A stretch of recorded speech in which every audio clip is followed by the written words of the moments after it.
آپ جانتے ہیں کہ ہندوستان میں انگریز کس عیسوی میں آئے تھے؟ وہ کون سی صدی تھی؟ وہ کون سی عیسوی تھی؟ 1601 یعنی 17ویں صدی کے آغاز میں، شروعات میں، آج سے 250 سال پہلے انگریز بڑی چالاکی سے آئے تھے۔ اس وقت ہندوستان کا عالم یہ تھا، یہاں کی تجارت معیشت ٹھپ پڑ چکی تھی۔ اس وقت ہندوستان پر حکمران کون تھا؟ جہانگیر تھا۔ انگریز آئے بڑے مسکین بن کر، درخواست کی وقت کے بادشاہ سے، آپ کی تجارت کمزور ہو چکی ہے، معیشت کمزور ہو چکی ہے، ہمیں اجازت دیجیے، ہم ہندوستان میں تجارت کریں گے، بزنس کریں گے اور ڈیولپمنٹ کریں گے۔ جہانگیر سمجھ نہیں سکا، اس نے اجازت دے دی۔ ایسٹ انڈیا کمپنی کے نام سے انگریزوں نے یہاں پر قدم رکھا اور چھوٹی بڑی کئی کمپنیاں اس انگریزوں نے قائم کی۔ پھر انہوں نے حکومت سے یہ کہا کہ ان کمپنیوں کی حفاظت کے لیے ہمیں لوگوں کی ضرورت پڑتی ہے، تو انہوں نے اپنے پاس سے اس طرح لوگوں کو بلانا شروع کیا، اپنے سپاہیوں کو کمپنیوں کی حفاظت کے نام سے پھیلانا شروع کیا، دھیرے دھیرے دھیرے دھیرے اپنی طاقت کو جمانا شروع کیا، اپنے ہتھیار کو جمانا شروع کیا انہوں نے۔ تب بعد میں جا کر کے ہندوستان کے لوگوں کو آہستہ آہستہ سمجھ میں آنے لگا کہ ہم انگریزوں کے اب غلام بننے لگے۔ سب سے پہلے نواب سراج الدولہ نے انگریزوں سے لڑائی کی، لیکن اپنوں کی غداری کی وجہ سے نواب سراج الدولہ ہار گیا۔ پھر اس کے بعد میسور کا شیر ٹیپو سلطان اٹھا، اور حضرت ٹیپو سلطان شہید رحمت اللہ علیہ نے بھی بہت مقابلہ کیا، ہم سب اس سے واقف ہیں، لیکن وہی اپنوں کی غداری کی وجہ سے ٹیپو سلطان بھی شہید ہو گئے، یہ کہتے ہوئے کہ گیدڑ کی 100 سالہ زندگی سے شیر کی ایک دن کی زندگی بہتر ہے۔ اس شیر کی لاش پر کھڑے ہو کر انگریزوں نے کہا تھا کہ آج سے ہندوستان ہمارا ہو گیا۔ اس وقت دلی پر مغل خاندان کا آخری بادشاہ بہادر شاہ ظفر تھا، اور اس کی حکومت بھی سمیٹ کر دلی تک رہ گئی تھی، اور انگریزوں نے اس وقت ایک نعرہ لگایا، اس نعرے کو غور سے سنو، خلق خدا کی، سلطنت بادشاہ کی، اور آرڈر بہادر کمپنی کا۔ کیا مطلب؟ مخلوق تو خدا کی، بادشاہ ہوگا بہادر شاہ ظفر، لیکن آرڈر کس کا چلے گا؟ بہادر کمپنی کا چلے گا، ایسٹ انڈیا کمپنی کا چلے گا۔ اس نعرے کے بعد سب سے پہلے جس نے انگریزوں کے خلاف جہاد کا فتویٰ دیا تھا وہ حضرت شاہ عبد العزیز رحمت اللہ علیہ تھے، جنہوں نے کہا کہ ہم انگریزوں کے غلام بن چکے ہیں، اب اپنے ایمان کی، اپنے مذہب کی، اپنے وطن کی حفاظت لازمی اور ضروری ہے، ان کے خلاف جہاد فرض ہو چکا ہے۔ حضرت شاہ عبد العزیز رحمت اللہ علیہ کے اس فتوے نے پورے ملک میں آزادی کا سور پھونک دیا تھا، آزادی کا سور پھونک دیا۔ اب اس کے بعد ایک بات آپ یاد رکھیے، بڑی تاریخی بات ہے، انگریز ہندوستان میں 200 سال رہے۔ کتنے سال؟ 200 سالوں میں پہلے جو 100 سال ہیں،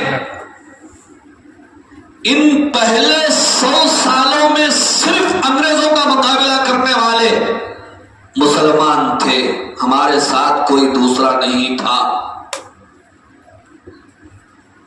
صرف مسلمانوں نے 100 سال ان کا مقابلہ کیا۔ 100 سال کے گزرنے کے بعد برادران وطن ہمارے ساتھ ہوئے تھے،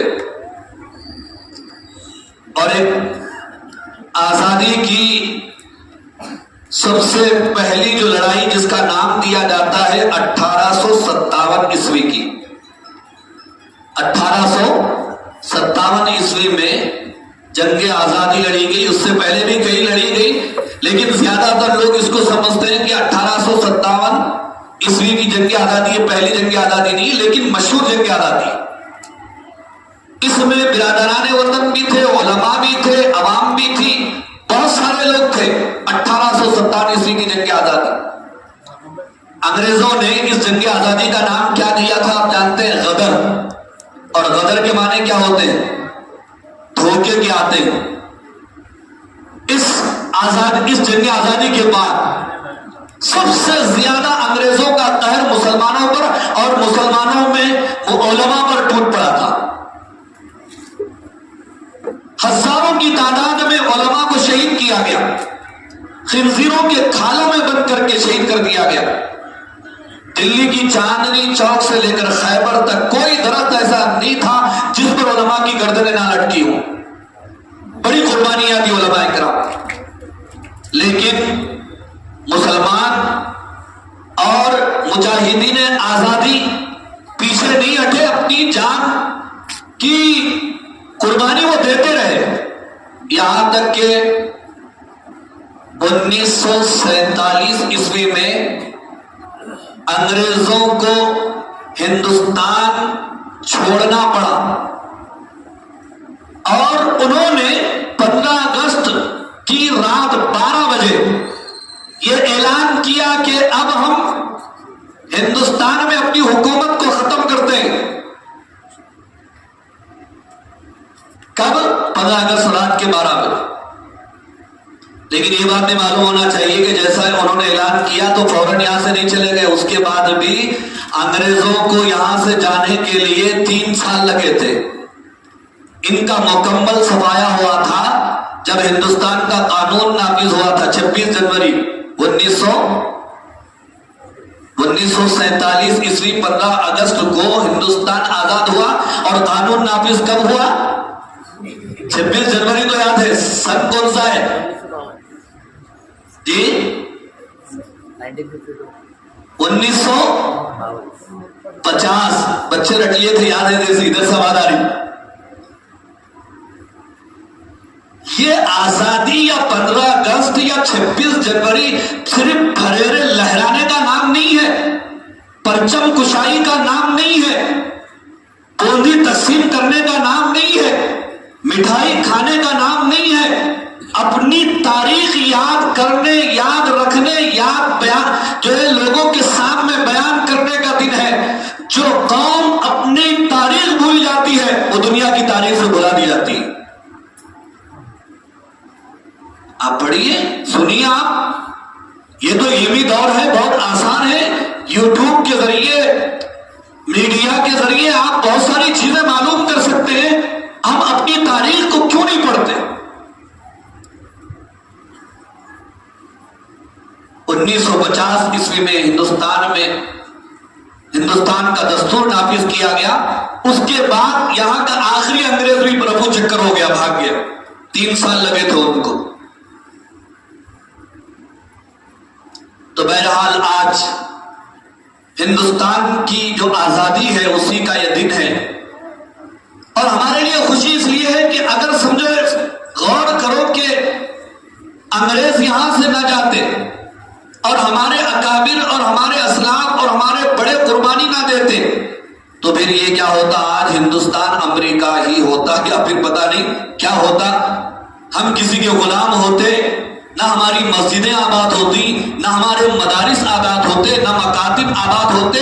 کلمہ پڑھنا ہمارے لیے مشکل ہو جاتا تھا، قرآن پڑھنا ہمارے لیے مشکل ہوتا تھا، نماز پڑھنا ہمارے لیے مشکل ہوتا تھا، اللہ کا نام لینا مشکل ہوتا تھا۔ آج الحمدللہ آزادی کے ساتھ، سکون کے ساتھ ہم نماز پڑھ رہے ہیں، اذانیں دی جا رہی ہیں، مدارس آباد ہیں، قال اللہ و قال رسول اللہ کی صدائیں ہمارے مدارس